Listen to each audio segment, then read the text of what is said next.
Hey there, welcome back to Story Slices, where we slice through the best Reddit tales just for you.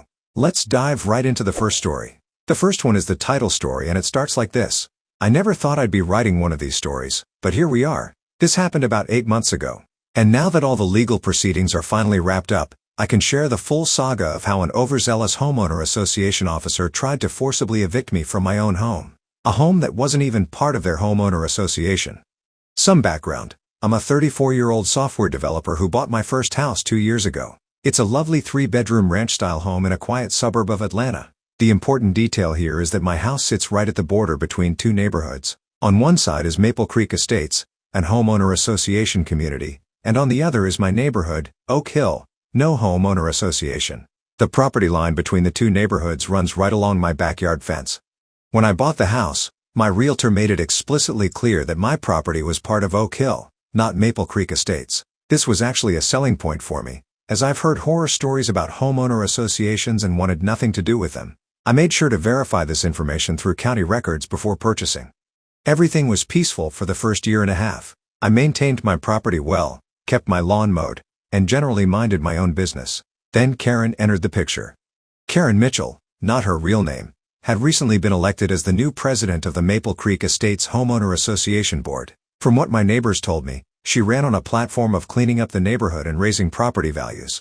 Little did I know that her definition of cleaning up would include trying to forcibly expand the homeowner association's territory.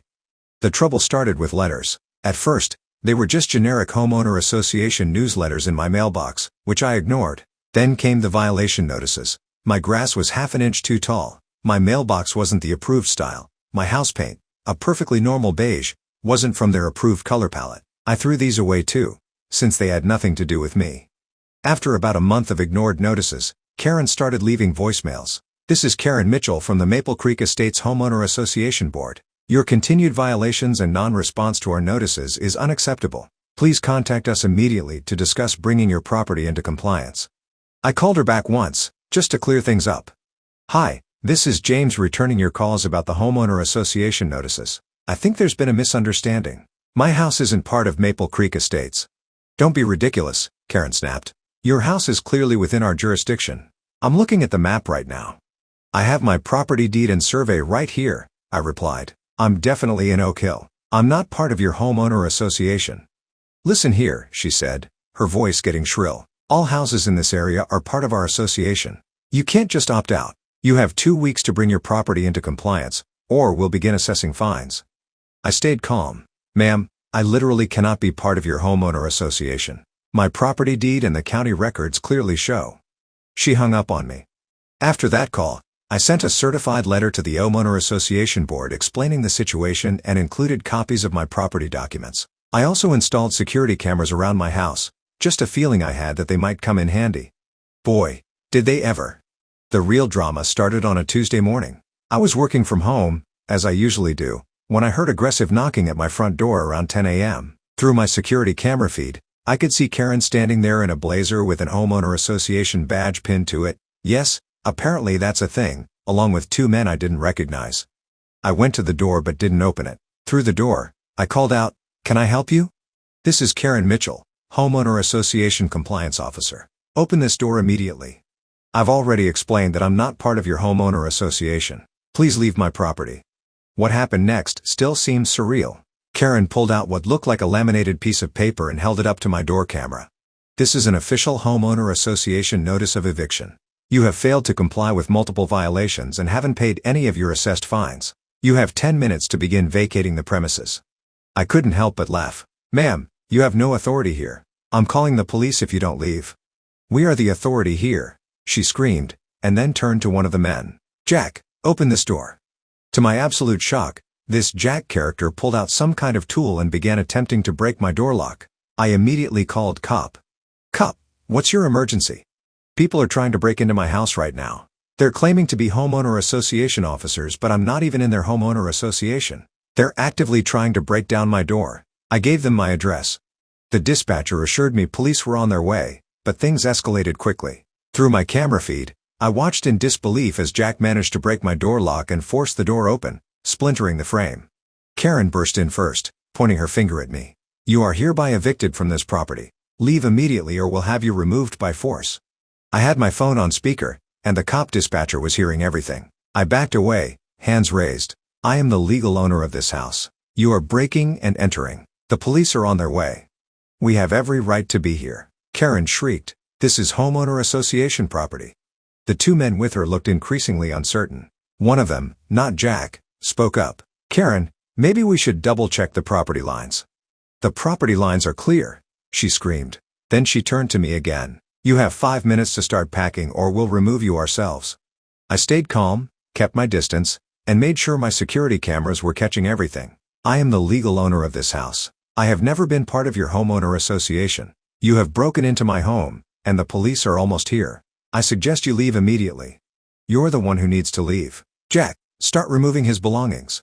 Jack, to his credit, didn't move. Karen, I don't think. That's when we heard the sirens. The look on Karen's face when 3 police cars pulled up outside was priceless. Her complexion went from rage red to ghost white in seconds. The police response was impressive. 3 officers entered through my broken door with hands on their weapons, quickly assessing the situation. Everyone put your hands where we can see them, one officer commanded. We all complied. I spoke first. I'm James Cooper. I called cop. These people broke into my house claiming to be homeowner association officers. I'm not even part of their homeowner association. He's trespassing on homeowner association property. Karen interjected. We have every right to remove him. One of the officers, whose nameplate read Martinez, asked me for identification. I slowly reached for my wallet and provided my driver's license, which matched my address. Do you have proof of ownership? Officer Martinez asked. Yes, sir. All my documentation is in my home office. I can show you my property deed, closing documents, and county records proving I'm not part of their homeowner association. While I was retrieving my documents, another officer took statements from Karen and her companions. The third officer photographed my broken door and entryway. After reviewing my documentation, Officer Martinez turned to Karen. Ma'am, this property is clearly not part of your homeowner association. You've just committed breaking and entering, and possibly attempted forcible eviction.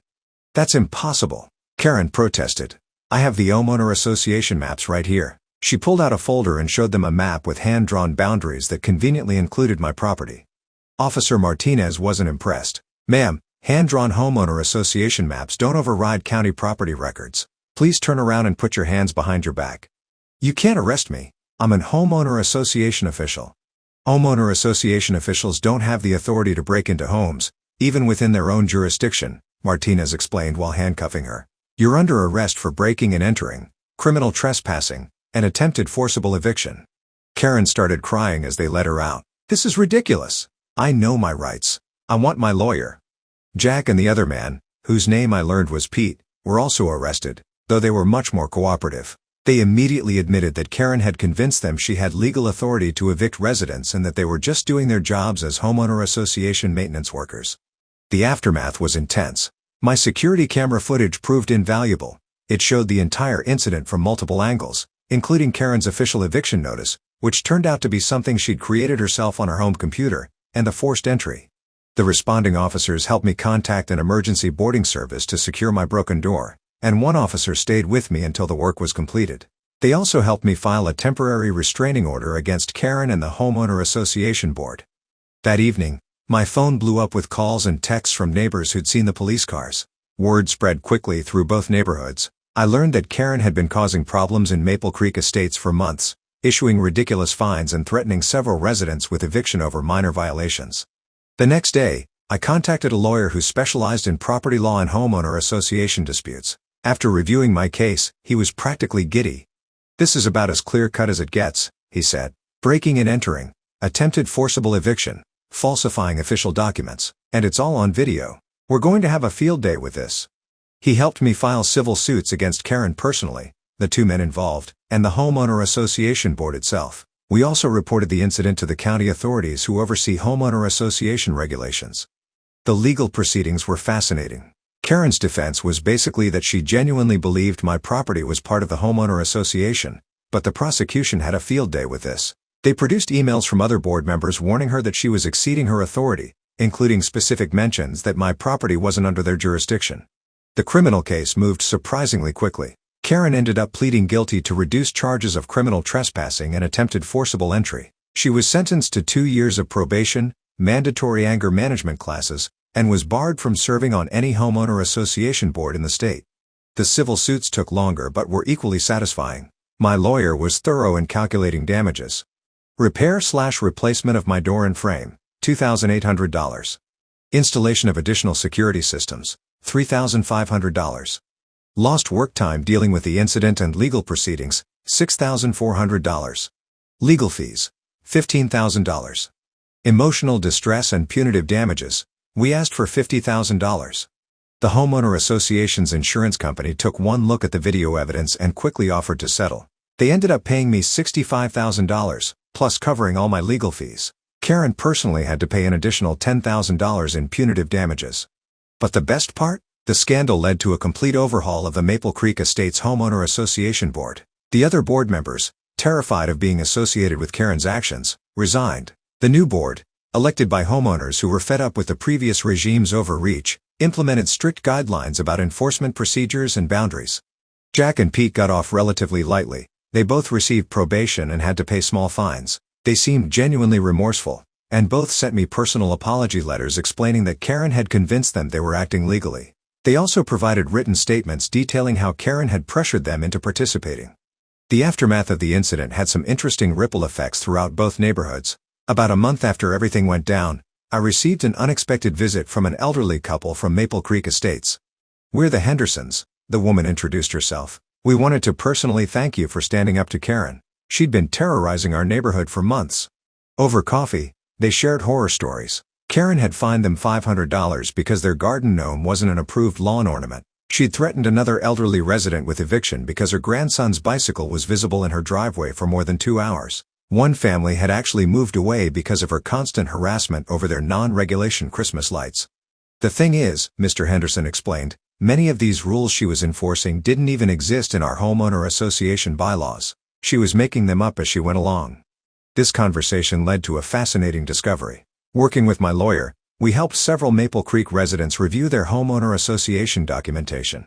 It turned out Karen had been issuing thousands of dollars in invalid fines based on rules she'd essentially invented. This prompted a class action lawsuit from the residents, which eventually led to refunds of over $50,000 in illegitimate fines.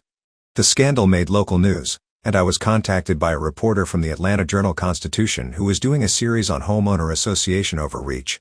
My case became a central feature in their investigation, which uncovered similar incidents across the state. The article led to state legislators proposing new laws to increase oversight of homeowner associations and establish clearer boundaries for their authority. Karen, meanwhile, didn't handle her fall from power well. She violated her restraining order twice, once by sending me a rambling 15-page letter explaining how I'd ruined her life, and once by driving past my house repeatedly while shouting obscenities. Each violation earned her a brief stint in county jail. I later learned through neighborhood gossip that her husband divorced her and moved out of state. Apparently, this whole incident was the last straw in a marriage already strained by her increasingly erratic behavior. She eventually sold her house and moved away, though not before trying to sue me for defamation, a case that was quickly dismissed when my lawyer presented the security footage yet again. The new homeowner association board turned out to be a blessing for Maple Creek Estates. Led by a retired judge who understood property law, they completely rewrote their bylaws to be more reasonable. They even created an appeals process for violations and required photographic evidence for all complaints. As for my house, I used part of the settlement money to install an even better security system and a heavy-duty front door. I also put up a discreet but visible sign at the edge of my property that reads "Not part of Maple Creek Estates Homeowner Association. Trespassers will be prosecuted."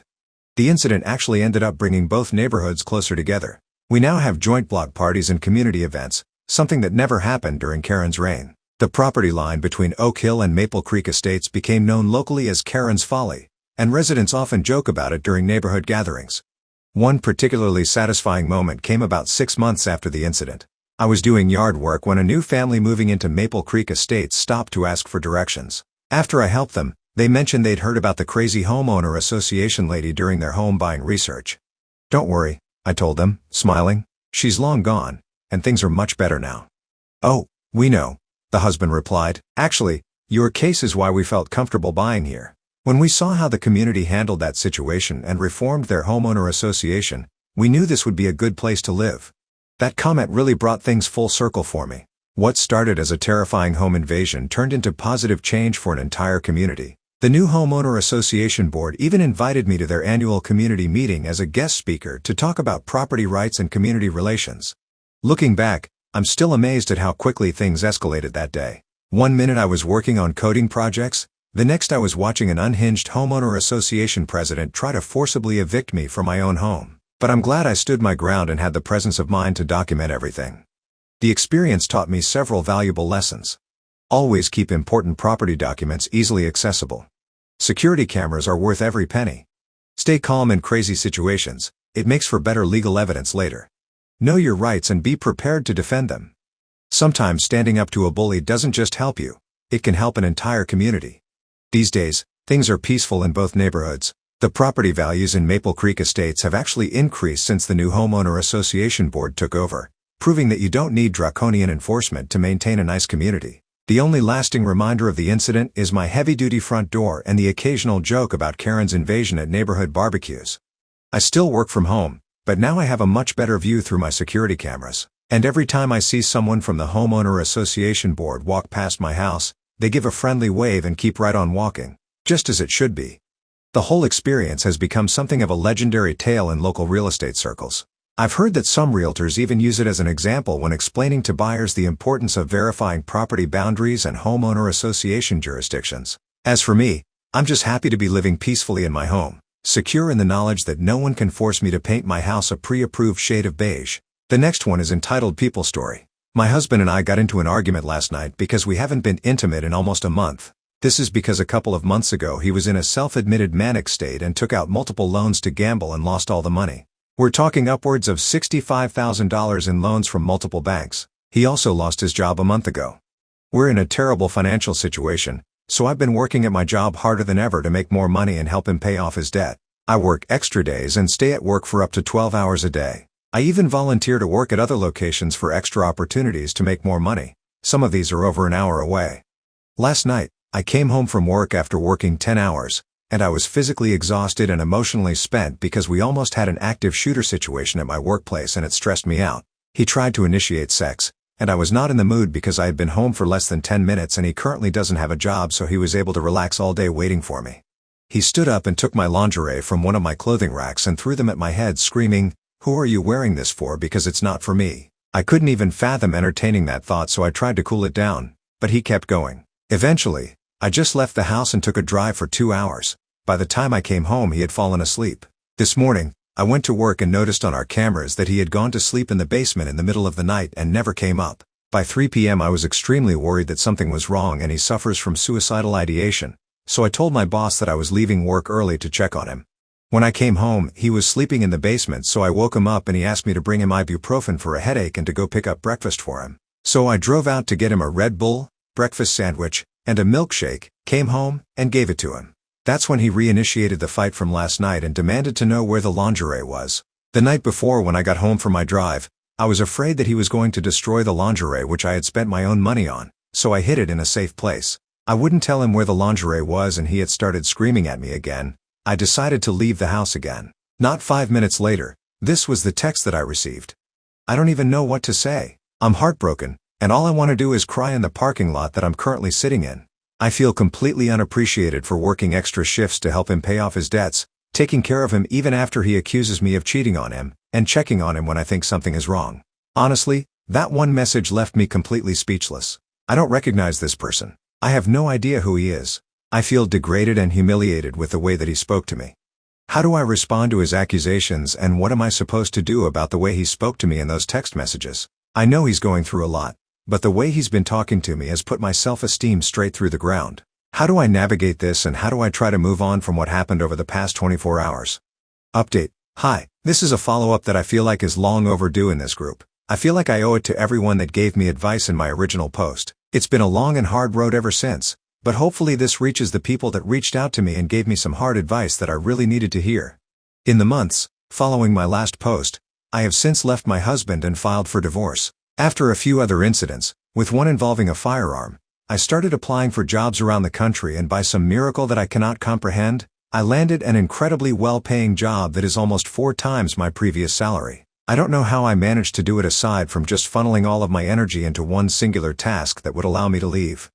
Once I got the job, I let my ex-husband know that I was going to be leaving without him. It was really nerve-wracking telling him that I was leaving without him 5 days before I moved, but I had a really good support system and friend group along with family members that made sure I was safe during this transition. Even though I told him I was going to file for a divorce, for the first month of me being gone he did everything in his power to convince me to stay, including threatening me on numerous occasions and telling me that if I choose to go through with a divorce, he would make it so financially destructive to me that I might choose to stay with him after all. Ultimately, it turns out that the law was very much on my side, and while I did pay for all of the divorce fees because he is unemployed, I don't owe him absolutely anything, and the divorce itself was actually quite cut and dry. I have an incredible job.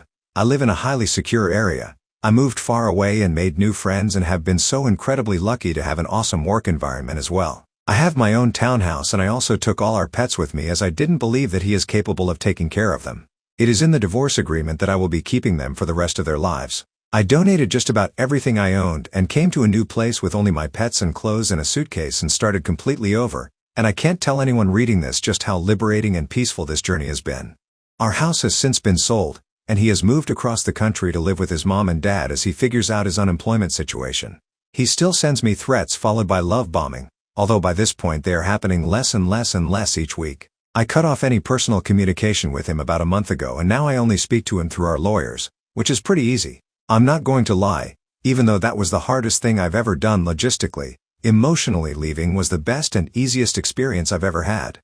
I think at the time I made my last post I was in incredible denial and not thinking that I was good enough as a wife and not doing everything I could in my power to try to fix him. I have since come to realize that I did in fact do absolutely everything that I could control in order to try to save our marriage. I made us go to marriage counseling. I gave him mental health resources. I reached out to his parents and they agreed to send him to a rehab. He ultimately refused. I applied for endless jobs for him. I would stay late at work just to make enough money for us. I would come home in the middle of the night and still make him dinner. I still kept the house as tidy as I could with the little amount of free time that I had. I was there for him emotionally when he would have breakdowns. I would ask his friends to please check in on him when he was feeling low. I made doctor's appointments for him that he ultimately didn't show up to. I saw a financial advisor to help us figure out how to pay off his debts. I put him in contact with a headhunter. I gave him every single time he had an outburst and degraded me. I spent months doing research on addiction just so I could understand him better. I read books on how to improve relationships that are trauma bonded. I did everything I possibly could. At the end of the day, no matter how much I loved him or wanted to make the marriage work because I believed it was my responsibility to fix everything, I had to take a step outside of myself and realize that if this was happening to anyone else that I loved, I would not tolerate it. I had to decide to love myself just as much as I love the other people around me, and that is the only thing that led me to leave. I'm safe. I'm probably the happiest I've been in my entire life. I'm independent. I'm confident. I'm learning who I am again. I'm proud. My divorce will be final in just a few short weeks and I'm excited to truly be my own person again. Anyway, I hope that this update is sufficient and I appreciate everyone that reached out to me all of those months ago. Are you hungry for more slices of stories? Don't forget to subscribe and hit the bell to never miss out on any videos. See you tomorrow at Story Slices.